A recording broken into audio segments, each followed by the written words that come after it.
Hey everybody, what is up? Welcome to another Tech Thursday video. My name is Jonathan Price, your host for this week and all the weeks to come.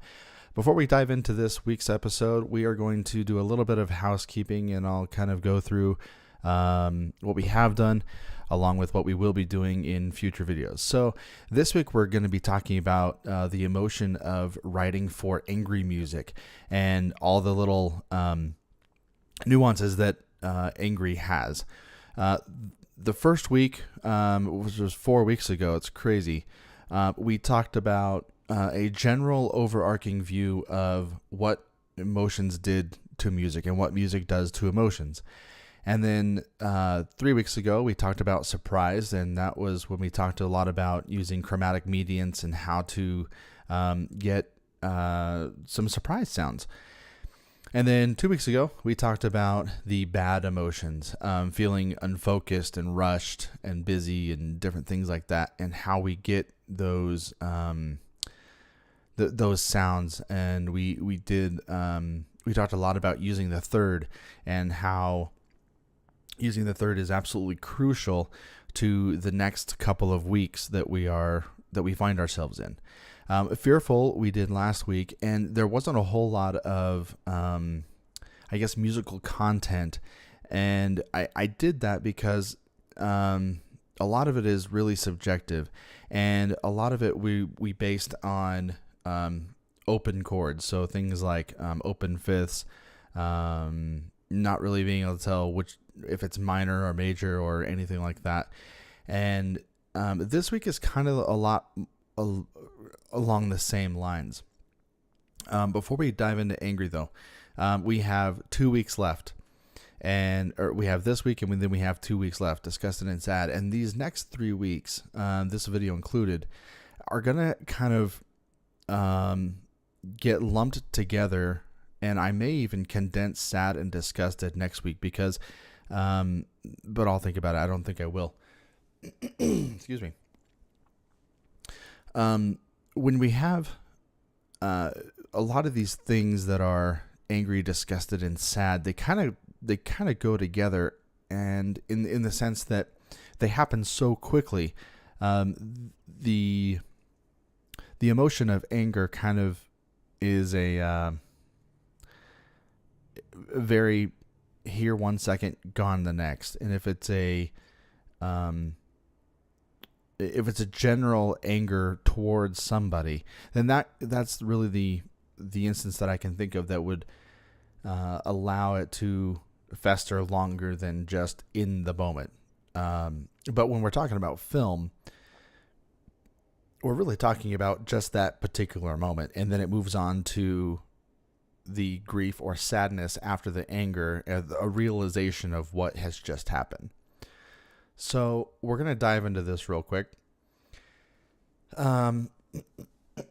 Excuse me.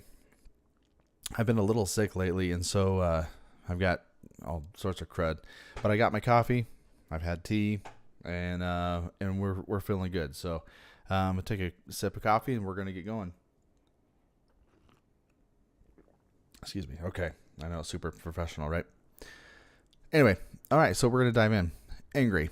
So we're going to go through all these words, and we're kind of going to talk about maybe not each and every one, but we're going to cover the big ones. So angry. We have let down, humiliated, bitter, mad, aggressive, frustrated, distant, critical. Now, these don't kind of go in any particular order from, internal to external or anything really like that. These are mostly internal feelings with a outward reaction. So if you guys have studied things like communication, where you have to do a speech and you have to do a persuasive, or you have to do whatever speech, you're talking about something from the internal with external factors. So when you feel angry, like if a character feels angry in the film, you're going to not necessarily be scoring their anger, because anger is such a heavy emotion that in the actual state of anger and anger coming out and being exposed, there's not really a whole lot that you can do with it until it's over. like we did a episode, or no, we did a what is it, a rescore of the movie Fences. And that was an incredibly ambitious project because one, the actors did such an absolute masterful performance that there was no real, I mean, and I know that the composer actually there's no music in that point. And so there was a specific reason, because the anger and the emotions are so strong that it carried the scene. And you as a composer have to be able to understand and recognize that maybe a scene doesn't need music, especially when you're talking about things like anger. So when you have something that's critical or distant, frustrated or aggressive, mad, bitter, humiliated, let down, those are all internal emotions after the anger has happened. So let's say in the movie Brothers, you have Tobey Maguire, who's just found out that his wife is having an affair with his brother, and he goes absolutely crazy and destroys the kitchen, and the cops show up and all that. In that particular scene, nothing musically is happening except for his anger and emotion. The music actually doesn't start until much later in the scene after the cops show up, and you kind of have these open chords that don't really go anywhere. They're just kind of laying the foundation. A lot like, so if I played, this is just an open C, it just gives a bed of support for what emotions are there.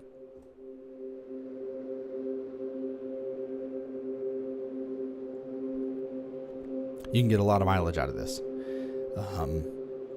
which is both really cool and really frustrating at the same time, because I like to write melodies and I like to write big orchestral scores and things like that. So this feels to me like I need to be doing a whole lot more. I could just go put a brick on my sustain pedal, go have lunch and come back, and it will have a really great effect over a scene. Okay, so things like that.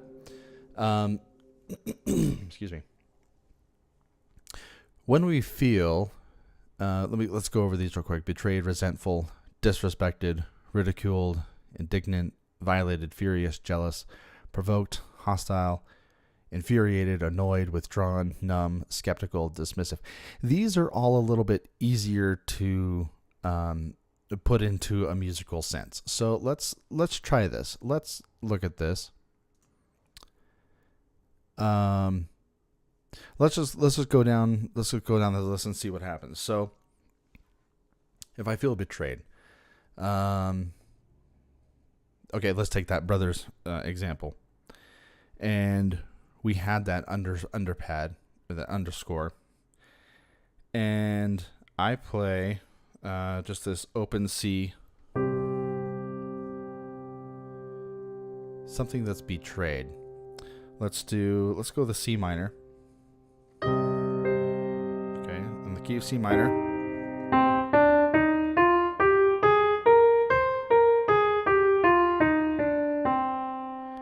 Okay. E flat's the relative major, so we can use all those chords, and we have C minor. We can use all those chords. C minor, D minor, E major, F minor, G minor, A flat major, B flat major, to C minor. Now, for those of you who are new to music theory and who are new to thinking about how to use theory in a musical sense in film, when we're dealing with minor keys and minor scales, it's important to note that when we get to the fifth, that this fifth, even though the scale says it's a B flat and it's on a G minor, it's often substituted for a major 5 so that we can get back to the C minor, because you always want to try to use a 5/7 to get back to 1. Okay, so just a little bit of a theory tidbit there. So let's write something that's betrayed and resentful and disrespectful. Those are kind of in the same in the same vein. So here's C minor. All right, here we go. I have no idea what's going to happen. I haven't prepared anything.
So I hope that kind of felt betrayed, resentful, disrespected, ridiculed. Sorry.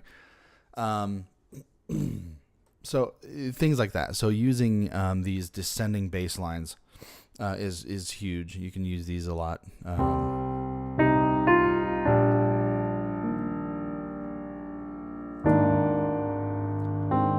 Also, suspensions are really good if you have a instance where you can use melodies and use things like this, and it's not it's more of an internal angry, and you're getting ready to transition to another scene.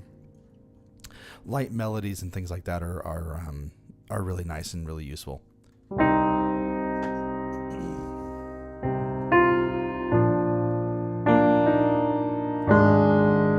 I love these suspensions. I did a video on that a couple of weeks ago. They're awesome. You got to use them.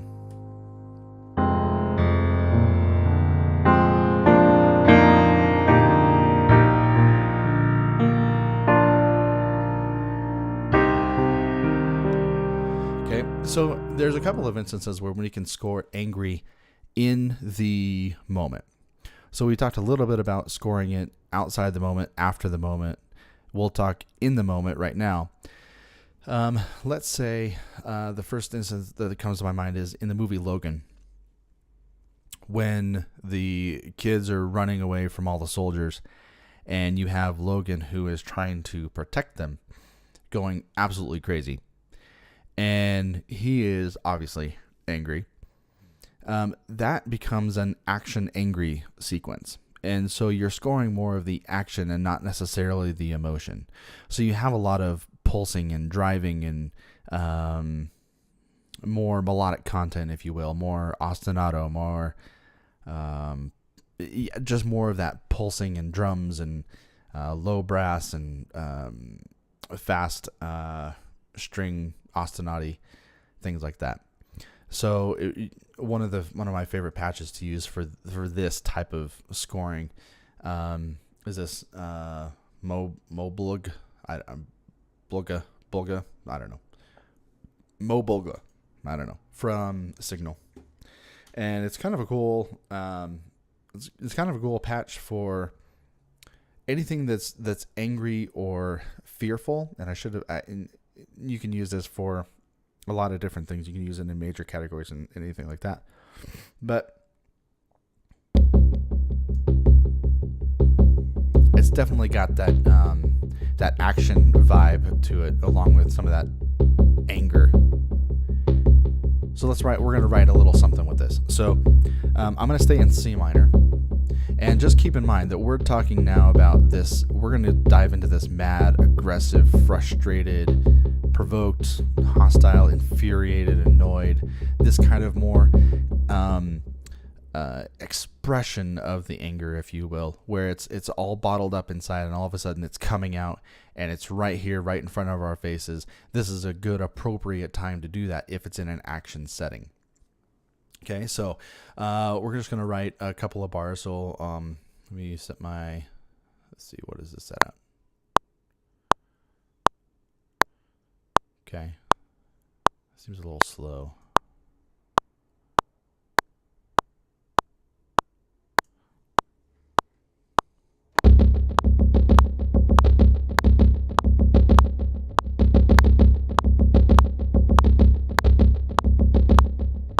Okay, so let me lay down something here. Now, it's important to remember that when you're trying to write these action and angry sequences is that you don't do a whole lot to overshadow what's happening on the scene. There's going to be a time and place for you to shine. This isn't one of them. So a lot of this is bed music. So you just want to write something that's supporting the action. So let's go. I'm just going to do open C's. So let's record this.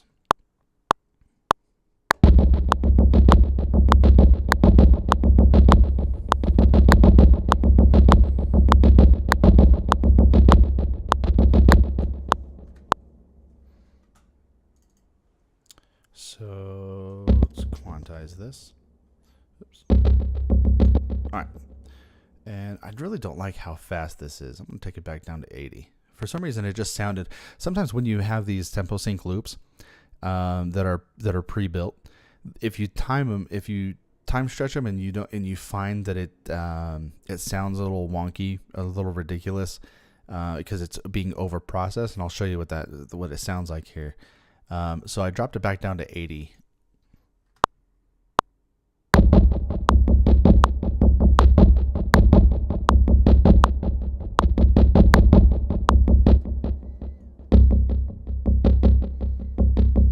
And it also, I think it sounds better with just one note. So I'm going to take this one out. That's the one that sounds funny. So it's been pitch shifted. You can tell quite a bit. So let's transpose that back up an octave.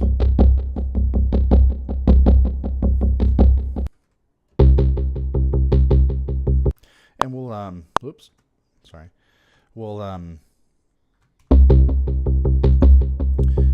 we'll give it a we'll post it up an octave too. Give it more depth. Yeah. Okay, so now we have our rhythm.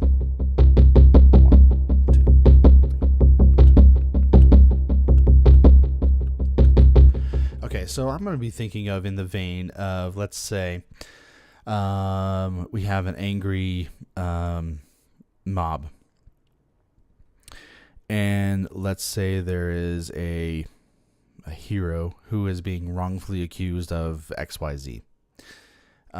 So let me cut this a little bit. We'll just do 4 bars. Okay. And we'll copy this and we'll do it. Sorry. All right. So now we have 8 bars.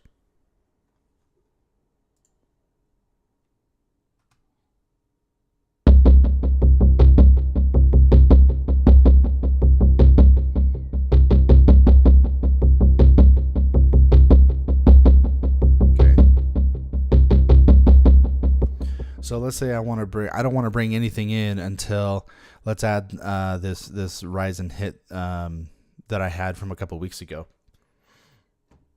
Here's what it sounds like. All right. So we're going to time that, and one of the cool things that's you can do with this rise and hit, if you haven't used it yet, you can time these out into seconds, and right here you can have beats, or you can have seconds, and you can time it out if you want it for 8 beats or you want it for 4 beats. We're going to do it for 8. Close that. All right, so 8 beats. That means I have to start playing the note when it hits bar 4.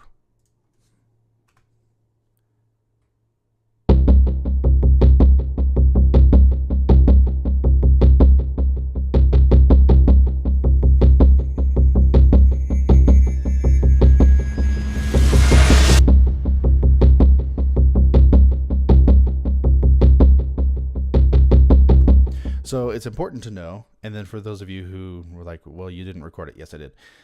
In Logic, you have this really cool feature where you can record playback, or you can capture record.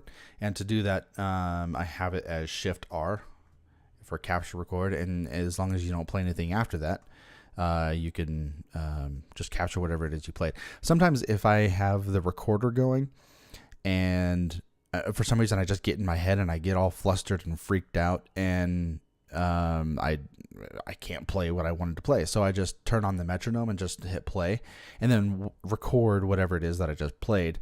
And it's just a weird mental game that I play with myself. It's weird. So I don't know if any of you have ever dealt with that. So let's take a listen to this again.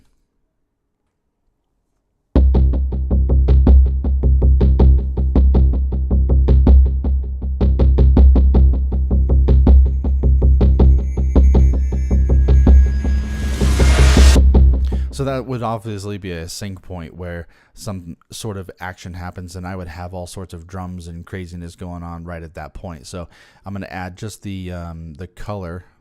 So let's do this pad here.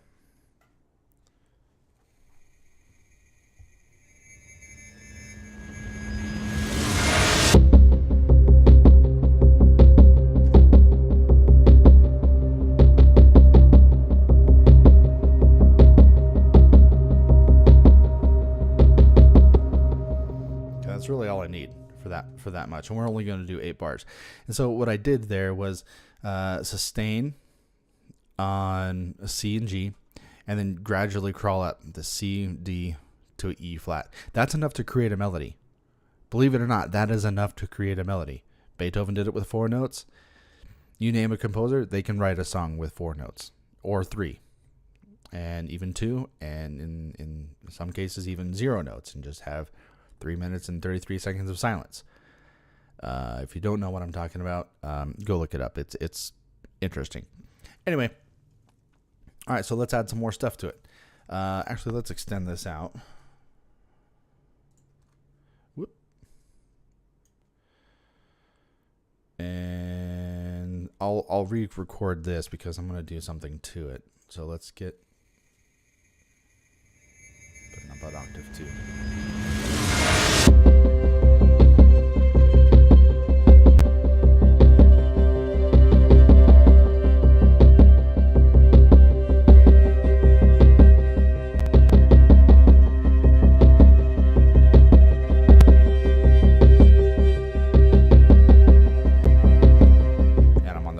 I'm sorry. Let's try that again.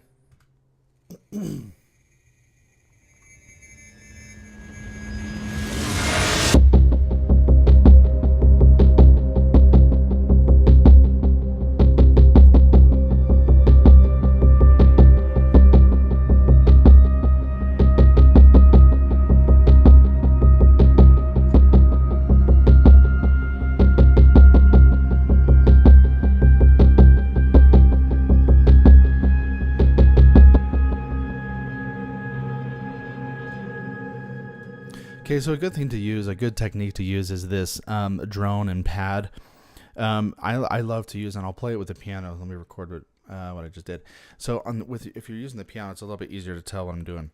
So if I have the key of C minor, and I just use that as a pad or a pedal tone or a drone or whatever you want to call it, you can use these ascending scales and descending scales to kind of increase the tension, increase the anger of what's going on. So if we have C minor,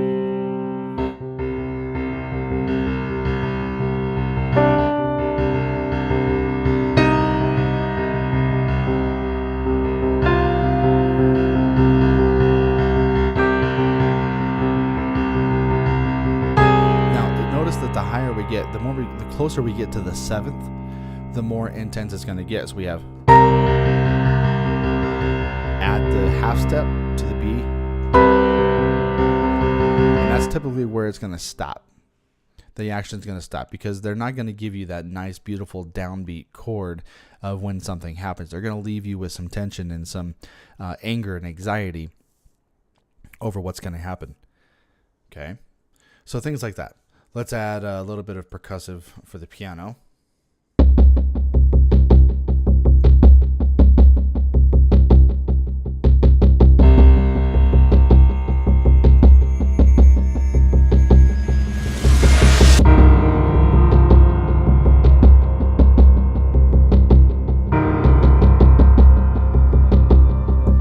that again. I'm not even close to the right tempo.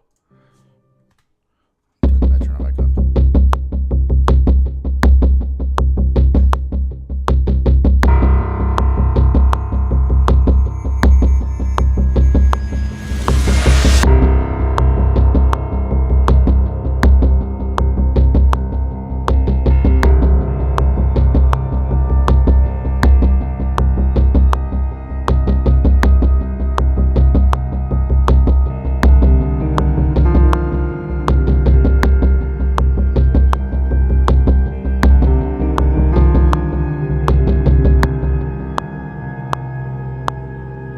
So something kind of like that.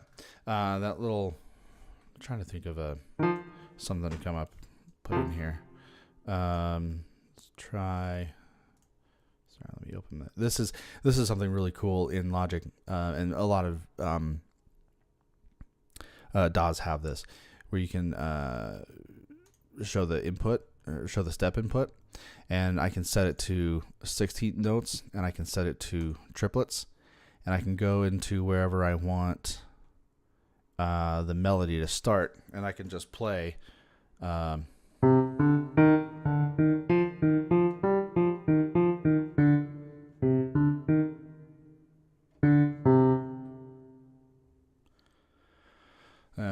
going to be too long. Let's do this. Try just 16ths. Oops, nope.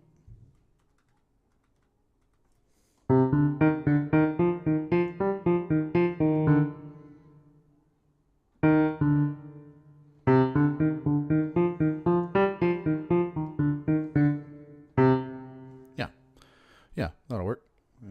Do that. We'll see what happens. I have no idea if this is going to sound appropriate or cool or whatever. We'll see. It could sound like crap.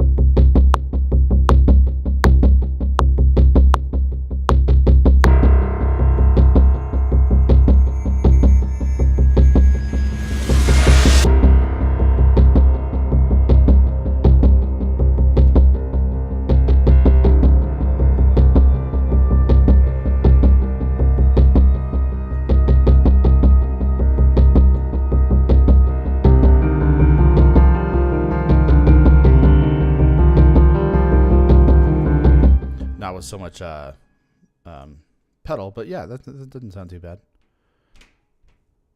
Maybe that'd be cool with some strings, some cellos and violas.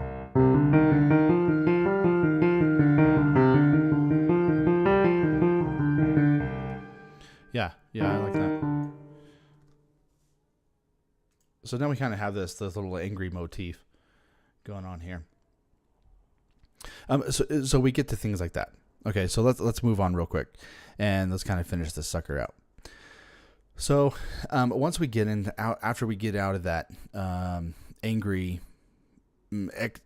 external expression of anger, we finally get into this frustrated and distant and kind of annoyed, and it's after you've released all that anger and you've had that pain.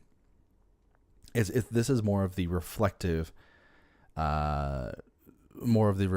type of anger, where now somebody has wronged you, you've maybe expressed that anger, and now you're kind of like, maybe you lost a loved one.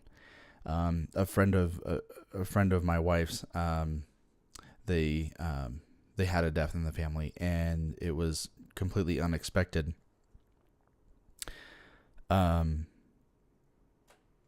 And it's really, really unfortunate. And there's a lot of pain, and there's a lot of anger, and there's a lot of frustration initially. And you kind of feel withdrawn and numb, and you don't know exactly how to handle it or what to do. Now, if you know anything about biology, this is a very interesting fact that I learned.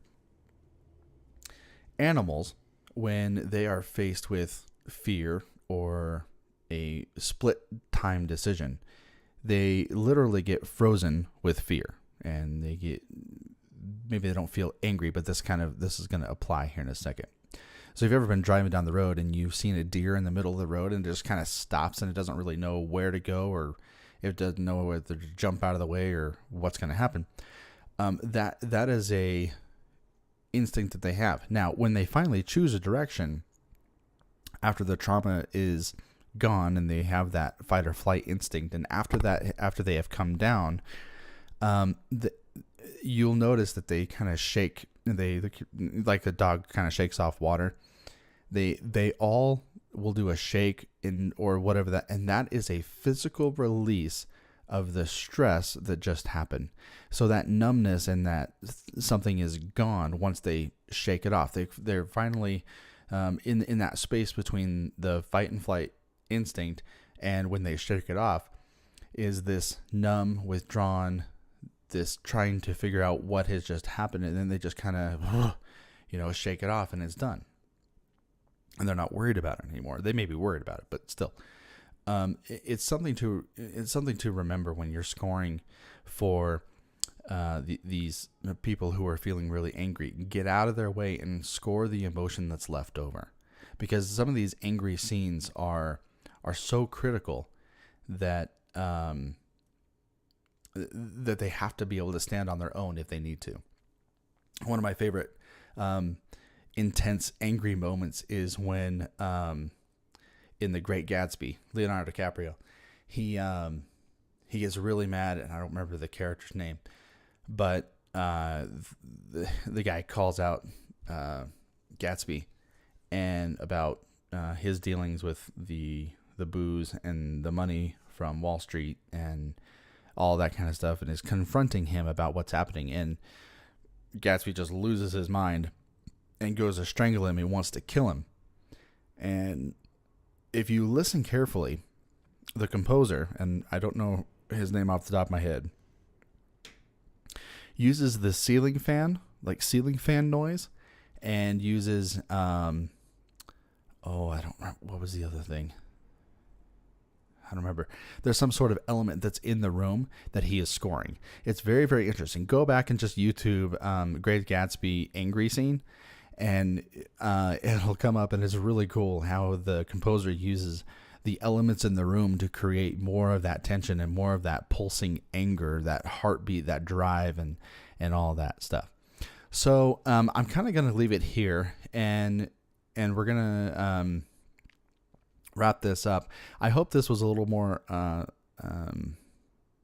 explanatory, maybe, for you, and I hope you guys got something out of it. Just remember, using open chords, using thirds, chromatic medians kind of help in for angry music. It depends on what the scene calls for, but remember, chromatic medians are where you have the root note and you go up either a major third or a minor third. Sorry, major third, minor third, for those of you trying to pay attention. And you just build a major or minor chord off that. So if I go up a major third to E, I can either do an E minor or E major. Okay, so chromatic medians don't really work in this angry sense unless you have these big pulsating drums, rhythms, and you're going from like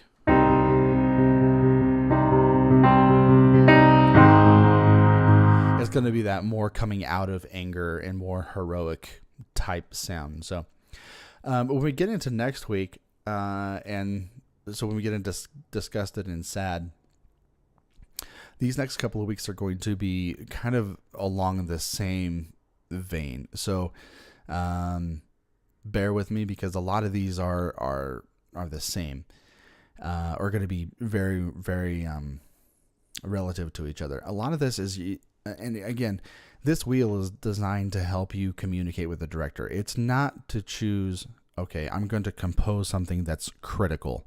I'm going to compose something that is content or inquisitive, these aren't specific for writing musical ideas. This is to decide, okay, where exactly is the character's emotion? Is it more in this anger area, or is it more in this surprised area, or is it more in this sad area? What is the movie? No, I don't. Enchanted. I think Enchanted Ever After, or Enchanted, where she realizes that she gets angry for the first time, but she's really happy about it, which is funny. And then there's also a comedic anger when you have Elf, in the movie Elf, where you have Will Ferrell, and he is talking about, I forget the actor's name, but the guy who plays the pitch for, shoot, now I don't even remember, but it's the little guy who jumps up on the table and he gets really mad that that Buddy is calling him an elf, and he jumps up on the table, runs over, and drop kicks him. I love it.